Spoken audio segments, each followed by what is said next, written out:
And it's great meeting you, and thank you for joining us today to share your story about the Faces Foundation and the Phil Ward specifically. I just want to start off by if you could introduce yourself to the audience.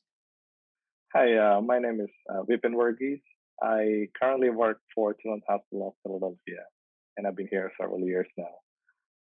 I was fortunate enough to start my career as a respiratory therapist in pediatrics back in '09, and I still haven't left. I'm still in pediatrics. I haven't done a single day in adult care yet, and I have no intention to do so. And it's a great honor to be, being nominated and recognized for this award. So, as we understand, you're the latest recipient of the Phil Award at your institution, I believe last year in 2020. Um, what is the Phil Award, and exactly how is it different from other recognition awards that exist within the respiratory department at your institution? Phil Award obviously recognizes, respiratory therapists who provide exemplary care in their field. Um, Respiratory therapy isn't the most glamorous uh, healthcare profession out there, and we are sometimes not as well known as the other healthcare professions such as nursing and physician and all that. So Phil Award, being its nationally recognized recognition program, it gives us a lot of exposure to be, to hear, let our stories be heard outside of our own hospital system.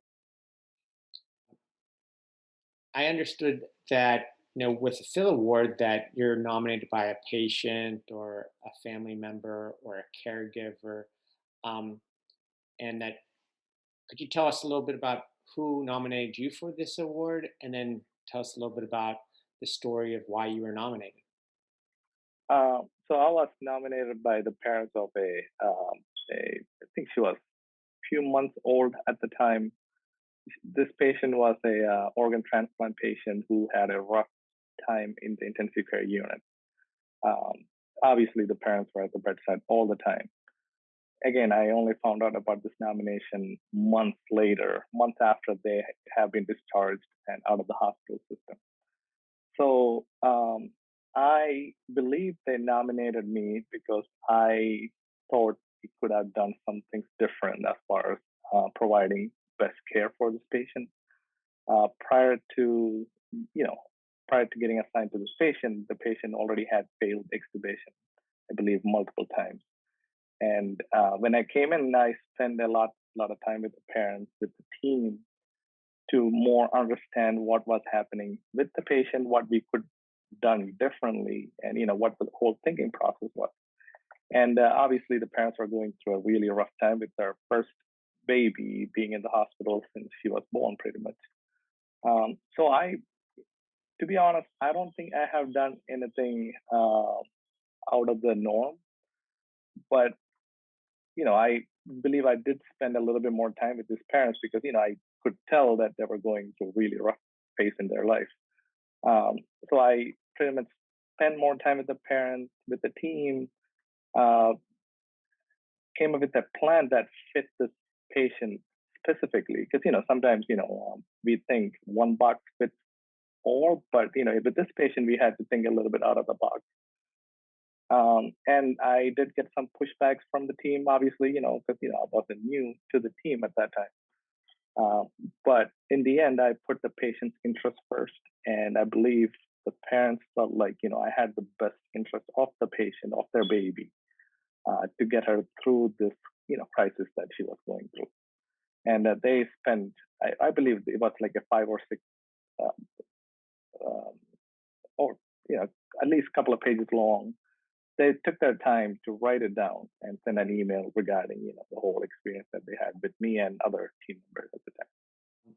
What specifically did you recommend that was not in the box, as you say, for this patient that seemed to make a big difference in her recovery?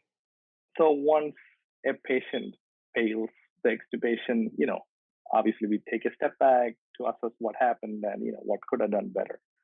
Um, so the team didn't feel that the patient was ready to be extubated at the time, and I felt as if the patient was ready, based on the clinical assessment at the time. Um, so once, at CHOP, it's a whole team effort. Um, so we, especially in pediatric ICU, we are heavily involved in the patient care and whatnot. So I did bring up, certain points that some of them the team agreed, some of them the team differed.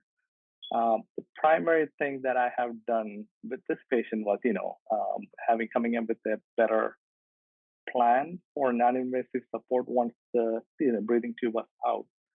And I had to go to neonatal ICU because it was a tiny baby, it was I think, I believe 3 or 4 months at the time. So I had to go to NICU to put together a setup that worked for this particular patient, which is normally not done in the pediatric ICU because we have bigger kids in PICU. So parents felt like the prior setup wasn't the perfect fit for this patient. So I pretty much had to go out of the way to come up with this setup that worked for this patient. And while after we got extubated, we had to tweak. I must have spent at least a couple hours with this patient alone just to make sure she would make through the first few hours without the breathing through, without any issue. So she did make it through, that night. The next night, she had a rough night. So we came back. I came back and, the whole team was back. We had to make multiple changes to make sure she didn't have to get the breathing tube back in. So it was like that for a few days. And this is back when I used to do 5, 6 days in a row. So I had the pressure of having this patient every single day that I showed up. Then one other thing that I remember, this is the first grandbaby in the house. So grandma was at the bedside all the time, and I could tell, she really wanted to hold the baby, and obviously it's nerve-wracking to hold that baby with the breathing tube, and who's on pretty much life support. So I offered her, hey, if you want to hold the baby, I can make it happen. And she lit up. She held on to the baby for at least 4 or 5 hours, and she had a great time. The baby did great. It's the little things that we don't think would make a difference, but it does make a big difference in the parents or the family that is going through the rough crisis in their life. It's a wonderful story. And you said earlier that you didn't feel like you did anything out of the ordinary to support this patient, but having the parent write a multiple page letter Yeah, nominating you for this, I feel like they felt differently, obviously. right, right. What about yourself? You said it took a couple months before you heard of the nomination. How did you feel when you were told that you were nominated and were going to be given this award? So I was told, I was nominated for this award, and I was expecting maybe a one-liner or something minor. Then I heard it was from this particular patient, and obviously, we did made some connection with the parents and whatnot. But again, I still didn't expect it to be like this long of a recognition, and how they even, blurted out the minute details that I would have done to any patient. But again, I didn't think I was doing anything out of the norm that out of my routine. But it felt great. It felt great that, again, respiratory therapy as a career is not widely recognized as some of the other healthcare professions. So we often don't get a lot, or I should say, we are underappreciated sometimes. But this is a great way of being recognized for providing excellent healthcare to your patients. No, that's great. Definitely an award that recognizes and appreciates the work that respiratory therapists do. I know this is happening during the time of COVID. Were Yeah.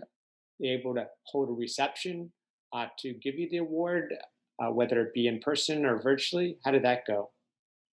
It was in person. Again, it wasn't obviously it's a our obviously it's a big system. CHOP have a big respiratory department, but we were not allowed to have certain amount of people in the room at the time. So I think we had about a couple of management people, a couple of supervisors. So it was a small ceremony, but it was in person, and and I think at that time we had a couple other awards happening at the same time.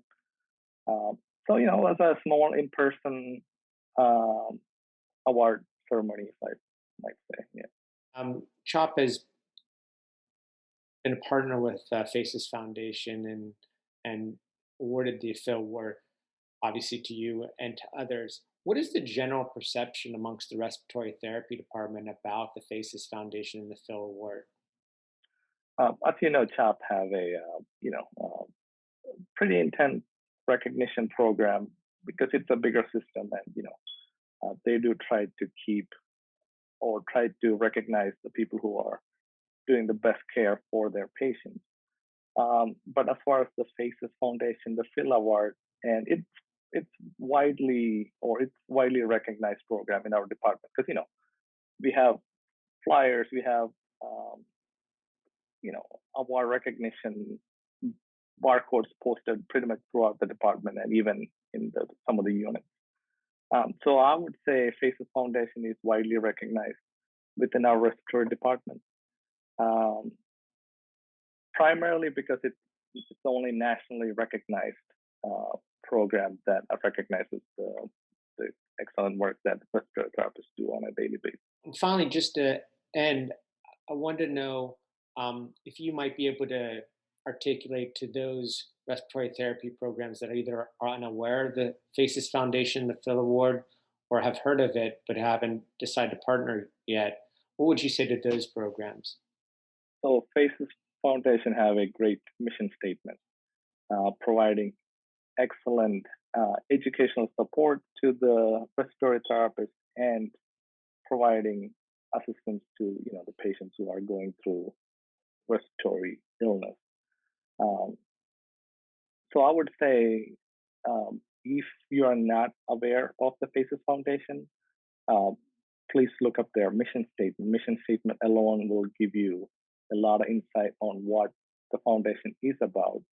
And the Phil Award obviously recognizes the great work that respiratory therapists around the country does on a daily basis, and gives them a platform to show their excellence in providing patient care.